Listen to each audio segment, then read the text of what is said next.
but I'm sure he would have been very good at it. Ladies and gentlemen, welcome to Monday night at the Carmel Bach Festival. I'm delighted to welcome you here. My name is David Gordon. I've served this festival in many capacities for actually more than a third of its entire existence, and it's a very proud thing in my life that I'm associated with this wonderful institution. A couple of housekeeping announcements before we start. I want to remind you about a new Carmel tradition that is now in its fourth year, and that is our Art of Music raffle.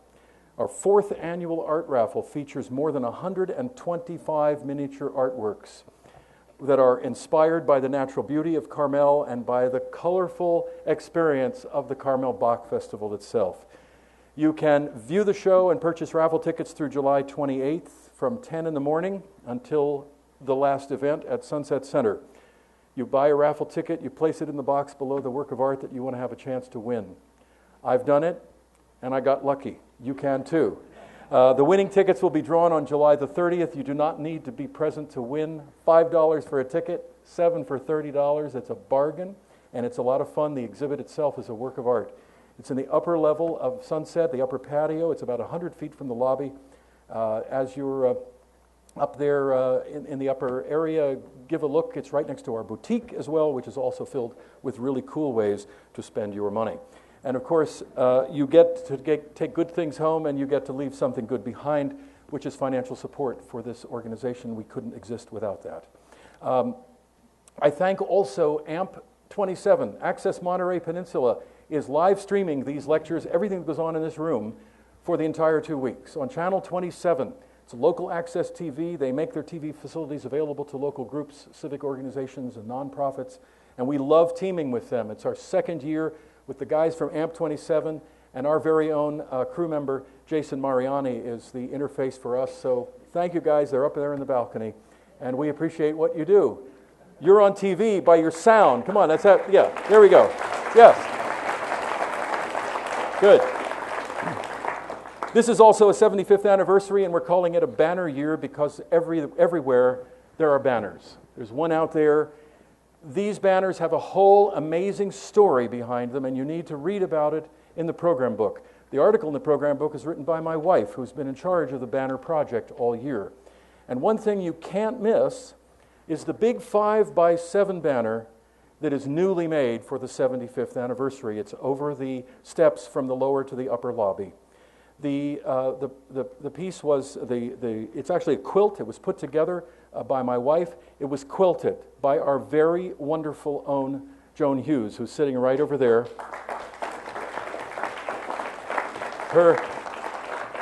Her license plate is PG Quilter.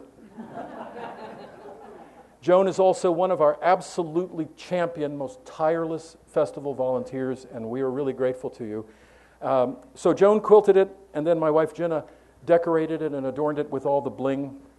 It's wonderful being around such lovely, creative, artistic women. And that brings me to my guest for the next few minutes. Talk about creative, artistic women. Janet C. is with us this year as a soloist.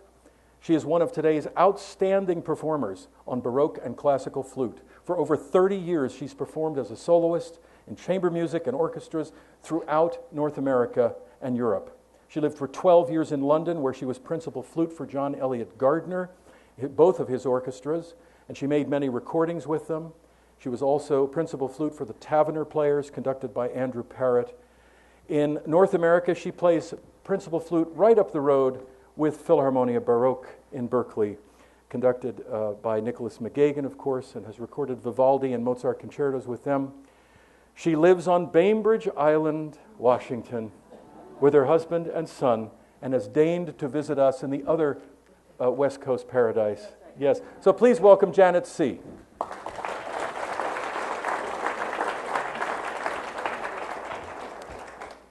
And Janet, let's just see, we should be on. All right. And Janet, I'd love for you to just go with the flow and tell us about your instrument. It's the first time that a wooden flute has been featured in a main concert in our festival. And we'd just like to know more about it and what we should listen for. All right.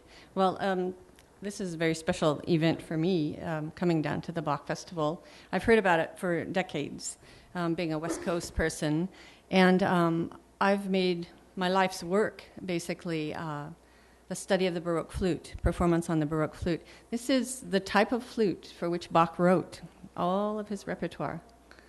Yeah, it's kind of a stunning thought, isn't it? It's got just one key. This particular flute is made out of boxwood and artificial ivory. It used to be made out of real ivory, but you can no longer use that, of course. It's in 4 pieces. So clearly it differs from the modern flute in many ways. It's made out of wood. It has also a tapered bore, a conical bore. It's much narrower down at this end than at the top, whereas the modern flute has a cylindrical bore, so it's equally wide at the bottom as at the top. The blowhole that I blow the air into is about a third, half the size of the hole that you blow into on a modern flute. And I'm playing at A415, half a step lower. The concert tonight is a half step lower than the modern pitch, which is the pitch of a lot of these concerts that you're hearing. So we're playing half step lower. So the A415 is today's conventional Baroque pitch. We've all agreed to play at A415. In fact, there was no real conventional pitch in the 18th century.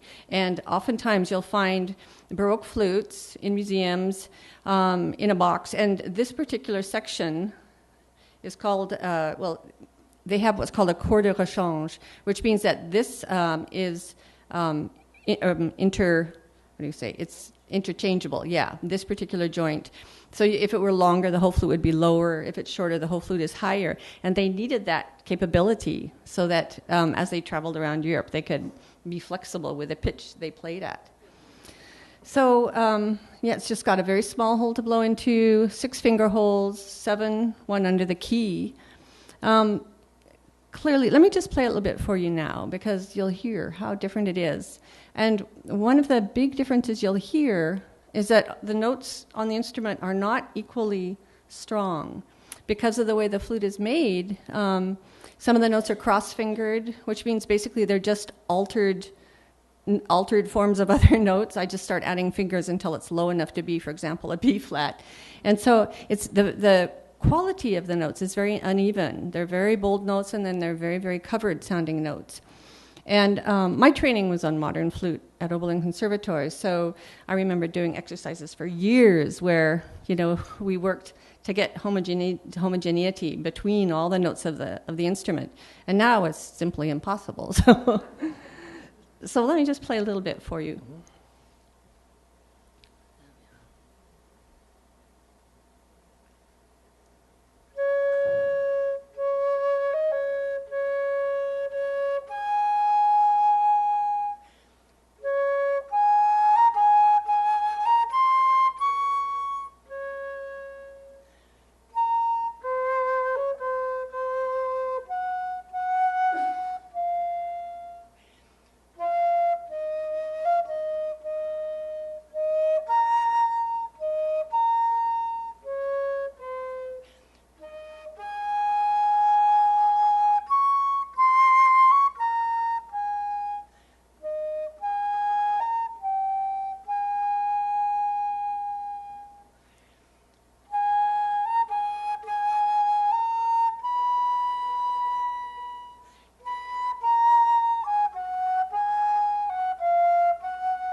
The use of vibrato on the Baroque flute, it's much more sparing than on the modern flute.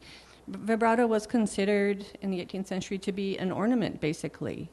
So you would not play with a sound which included vibrato throughout, but you would use it, for example, at the end of a note to beautify the note. So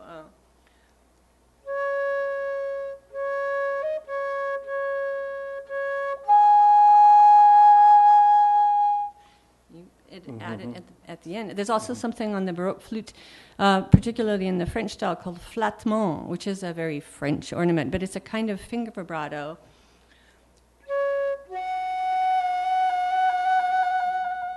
It's very decadent.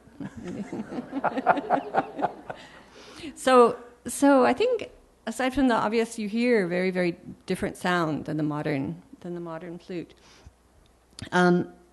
So this other characteristic of the instrument, which is a major characteristic, that is of the uneven quality of the notes. Let me just give you an example of that. I'll play some strong notes and then, for example, a half step lower. And I can't do anything about that. It's just the way the instrument is made. So here's a pretty strong B.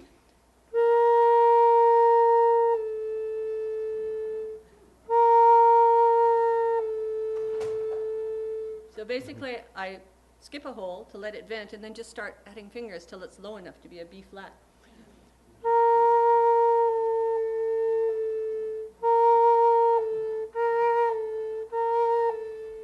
A to A flat.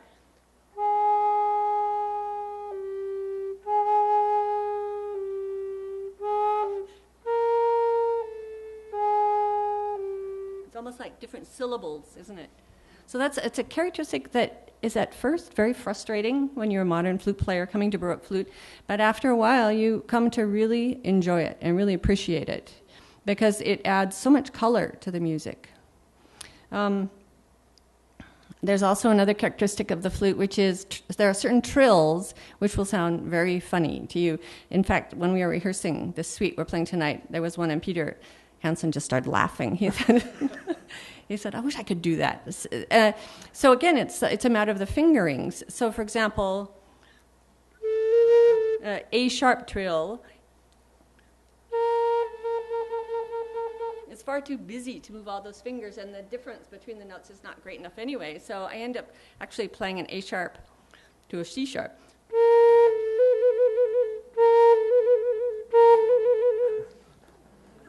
Also very decadent.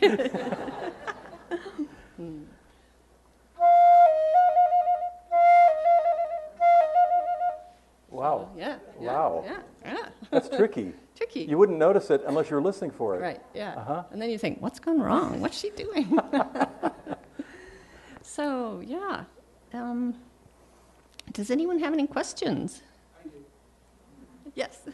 Was there a piccolo at that time? Oh, there was, yeah. Was it the same? Yeah. Well, it could be boxwood or grenadilla or ebony, the same woods the flute was made out of. And it's just basically a miniature version of this. And you have to have very skinny fingers to play it. It's a very sweet instrument. In fact, I have a good story, which is that I was playing Beethoven 9, which is a bit later, of course.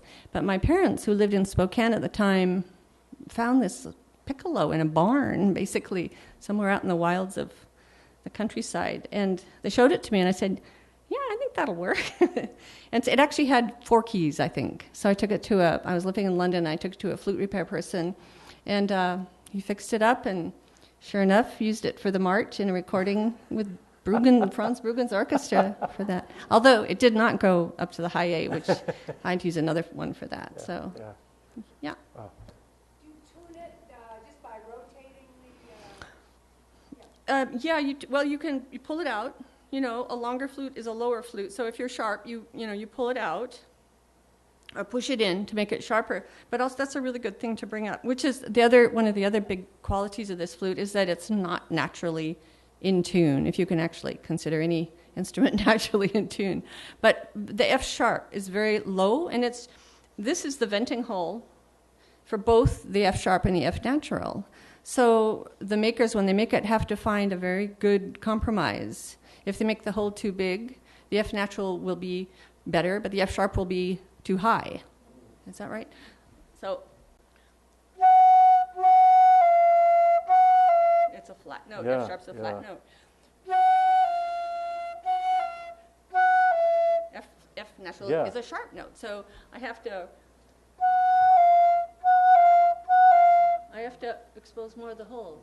I have to throw it out a little bit to get the pitch up. Hopefully I have time to do that. F natural.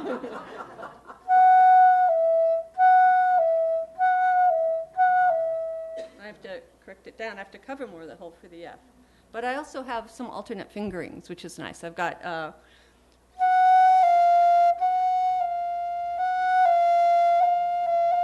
so I've got some choices there, which is also good. Cool. Was there some question? Yeah. How much is the sound quality determined by being a wooden flute is determined by the geometry of that flute versus the wood itself compared to a metal flute? If you made a metal flute exactly those dimensions, how much different would it be? I think it would sound quite different. I think the wood probably adds the mellowness and the warmth to the sound. That's a good question, though, because these flutes are made in, well, these days they're made in boxwood and ebony and grenadilla, and sometimes rosewood, crocus wood, sometimes ivory. Not anymore, but they were made out of ivory. And once it's not metal, it actually depends more on the player. But So the other various woods don't sound too different from each other? not a whole lot different. I mean, there are differences, but not major differences. But once you get a flute of these dimensions in metal, I think it'll sound a lot different. Yeah. Were there any other questions? Any other questions? There's a couple of hands out right out I here. can't see. There we are. Who manufactures these today? Oh, well, this one is made by Martin Venner in Singen in Germany. There are makers scattered all over the world, not a lot of makers, but there are people who go to museums, take measurements of the originals, which are in good shape, or the originals that are owned by players. And then they, painstakingly get the wood, they cure it, they put it on the lathe, they have reamers to bore out the inside and then drill the holes and then very carefully voice it, which is, undercutting the blowhole, undercutting the finger holes.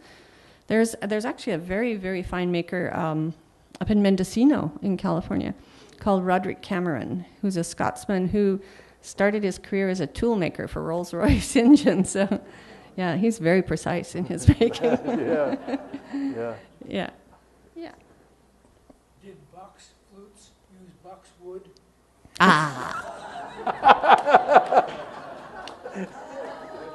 Yeah. Did you hear that? Yes. Did you all hear that question? Did Bach's flutes use Bach's wood? Yes, they did. I'm going to remember that one. Yeah. Yes. Yeah, I can't see, so just shout Yes. them out. Baroque music generally took place in the Duke or the Archbishop's parlor. How do you cope with the large halls of the modern age? The large halls. Yeah, that's a very good question. That's a good question. Well, you hope that it has pretty good acoustics, and then you just keep telling yourself not to try to force the sound to the end of the hall, because it just won't work. You just have to, maintain your resonance and the sound that you make, and just hope that people's ears will come to you, and it'll be a decent sound and carry enough. That's a good question. Right. It is a problem. Yeah. Are there many original flutes left that people are playing on? There are quite a few originals left, but people do not tend to play on the originals. The reason being that when you blow into them, you're blowing moist air, and then they dry out, and then you blow moist air, and they dry. And so they're very delicate, and they may crack. I mean, if they're really, really old flutes, you have to be so careful. So people don't tend to dare play them, basically, especially if you're traveling around and going in airplanes and things like that. Then the reproductions, frankly, sometimes the reproductions play better than the originals because the originals have shrunk, the bores have shrunk inside, or they've become what we call banana flutes. They've kind of warped like this. So generally speaking, sometimes the copies are better, more playable. Yeah? Cool. Any more questions? Yeah. Yeah. Yeah. Way back here. Go ahead, back there. How high? Ooh, high, okay. I think it's high.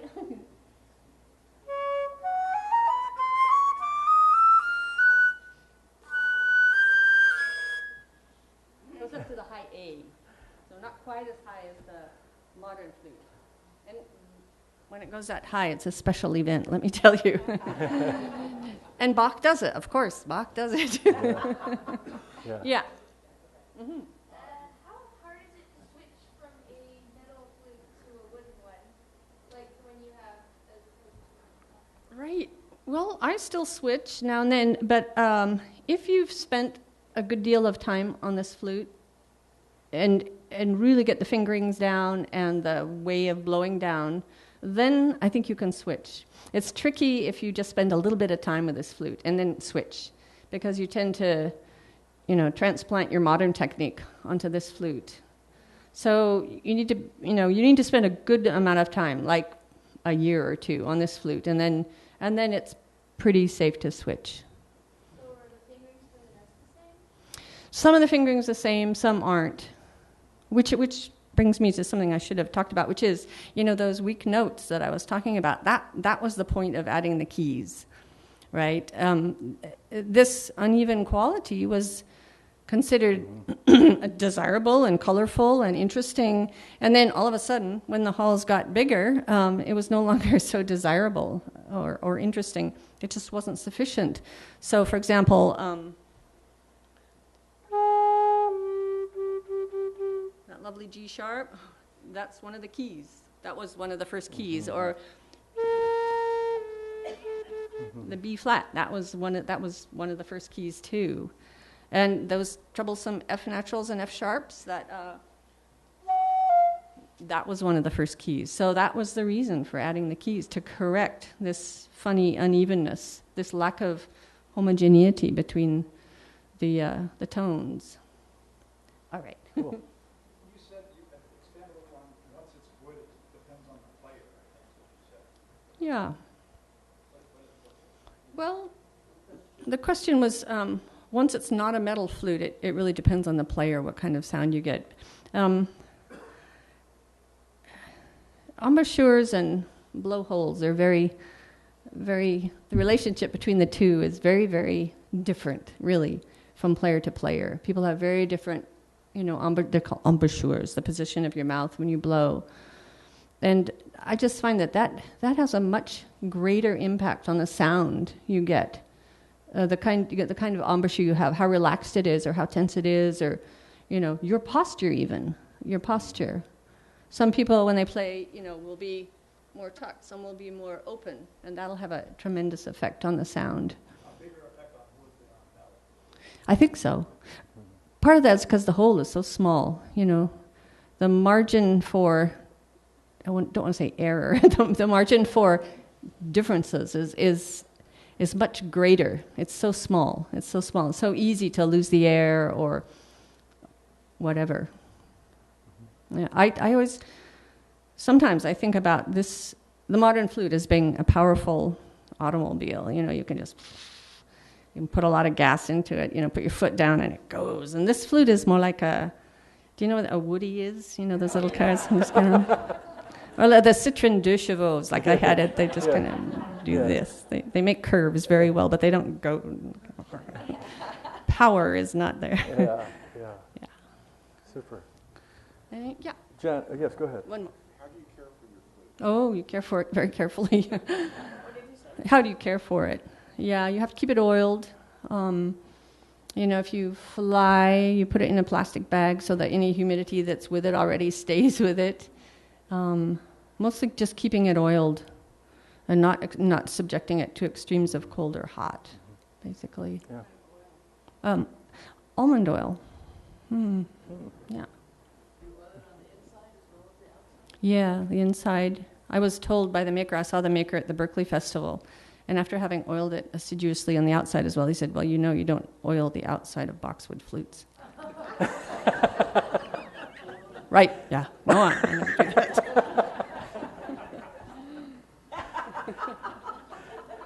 So you go oil your flute now. Get ready for this performance, shall we? The inside of the flute, please. Yeah, I'll go. Janet C., thank you very, very much for being here.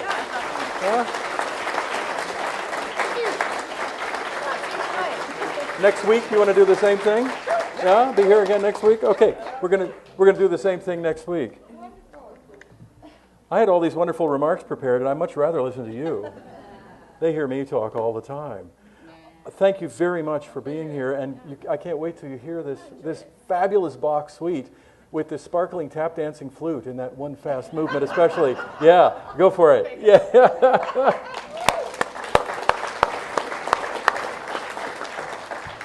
It's the great thing about this festival is that I met Janet for the first time about 4 hours ago, backstage. And I said, "Who is that?" I said, "It's Janet." "Oh." I walked over, introduced myself, we got to talking, and the next thing you know, here she is.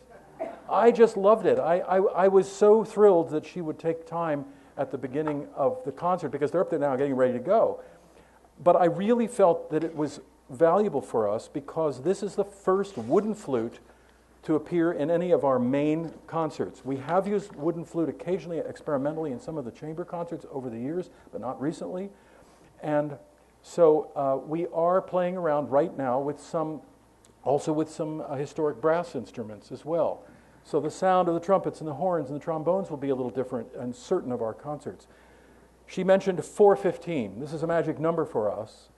The standard A concert, what we call concert A, the note that the oboe plays at the beginning of the symphony concert, vibrates at 440 cycles per second.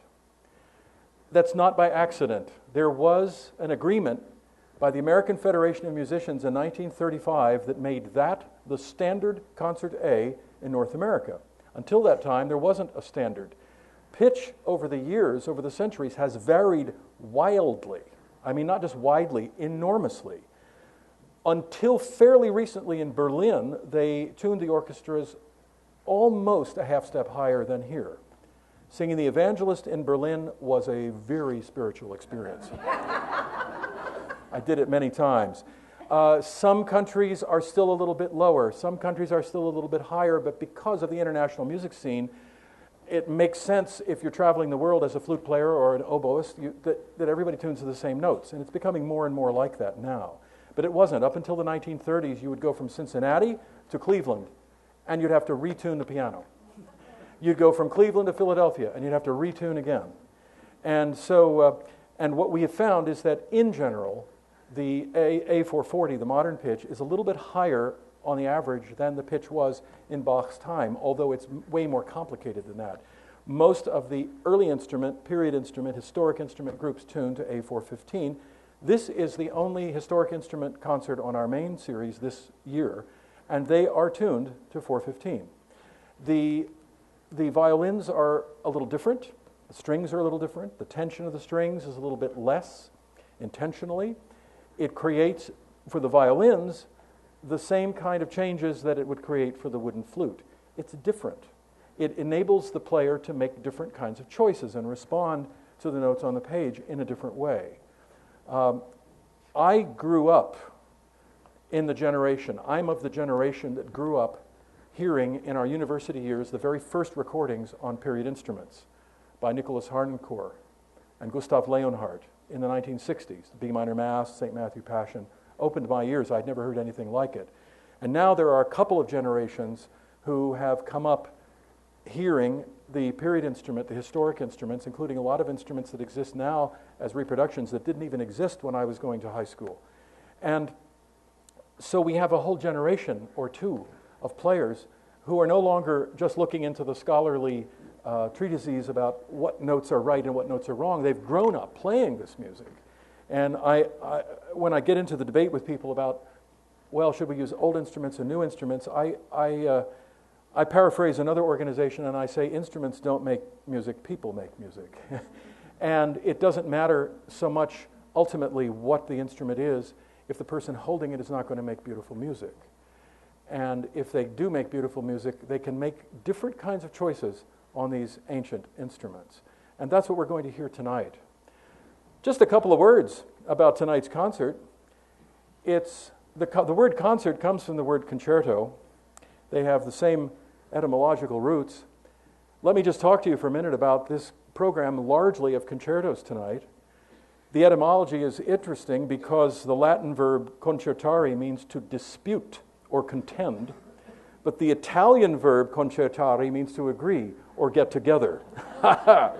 So the Italian sense is our modern sense of to work in a concerted effort. But I love it because the concerto model for me is that a group of people have agreed to not agree. And the Baroque concerto is not the model of the heroic soloist pitted against the orchestra. Have any of you ever seen P.D.Q. Bach's concerto for piano versus orchestra? And it's done as a spoof. The great 19th century heroic soloist, the Franz Liszt sort of soloist, did not exist in the Baroque era. In the Baroque era, a concerto was almost always, until the time of Vivaldi really, almost always it was a smaller group and a larger group. And when the larger group was playing, the smaller group players were playing along. And then every once in a while, the larger group would drop out and the smaller group would play alone. Sometimes it was just a practical solution for some players being better than others. But this was the style called a concerto grosso. And this is what we hear tonight. Arcangelo Corelli, who is the first concerto on tonight's program, is one of the great, great pioneers of the concerto grosso. And you may recognize this famous concerto that we're starting with tonight called the Christmas Concerto, nicknamed. Then Gemignani, who was a pupil of Corelli. And Gemignani took the Corelli model of the concerto grosso and carried it farther and farther. He also went to London, as a whole lot of Italians did in those days. Italians were running the music world in the early 1700s. Everybody went to Italy to learn music, and the Italians went everywhere else to make money because they were the best in the world.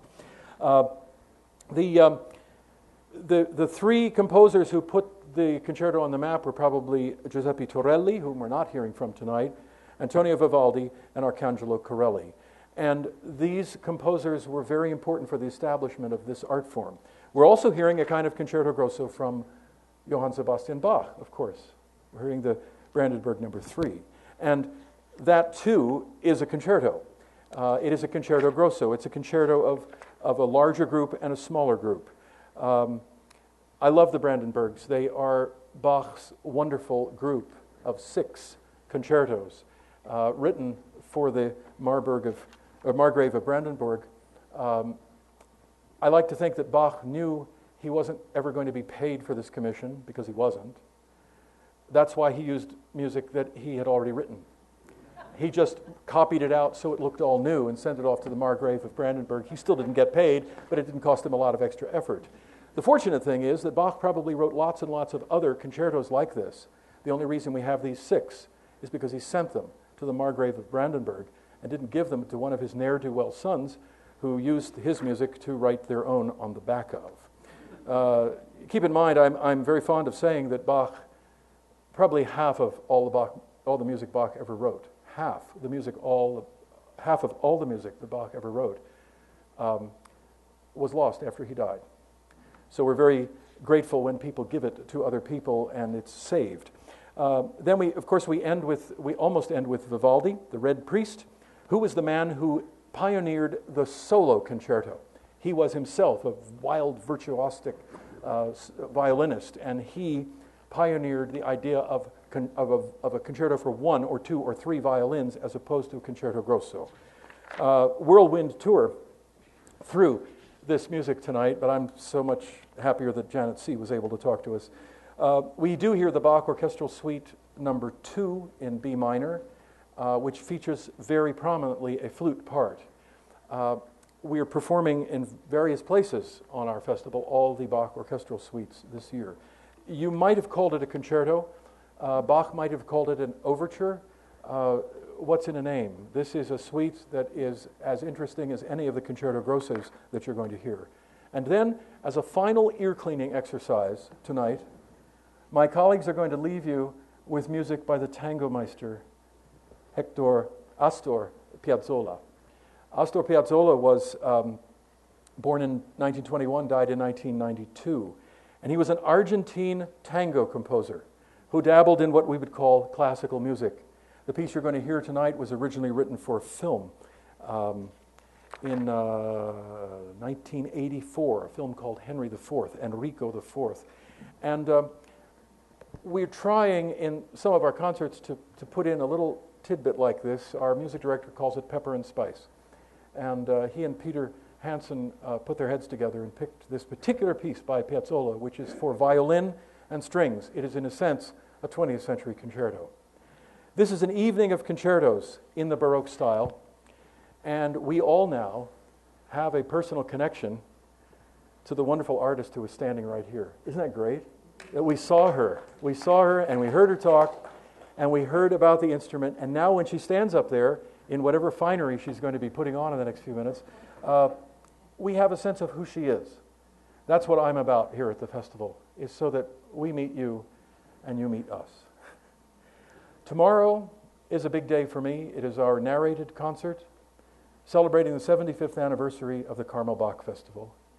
I'm going to use my pre-concert talk tomorrow night at 6:45 to talk with you about my two new best friends that I never met, Hazel and Dean.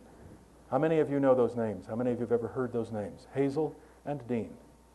I've been living with Hazel and Dean for the last year in every conceivable way that I can, every bit of research.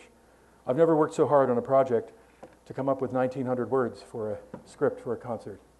But I've got a book in the process now about it too. The story of the founding of the music life in this peninsula is absolutely fabulous and fascinating. I'll share that with you tomorrow night, and in the music in the concert too. Thanks for being here. See you at 6:45. Thank you.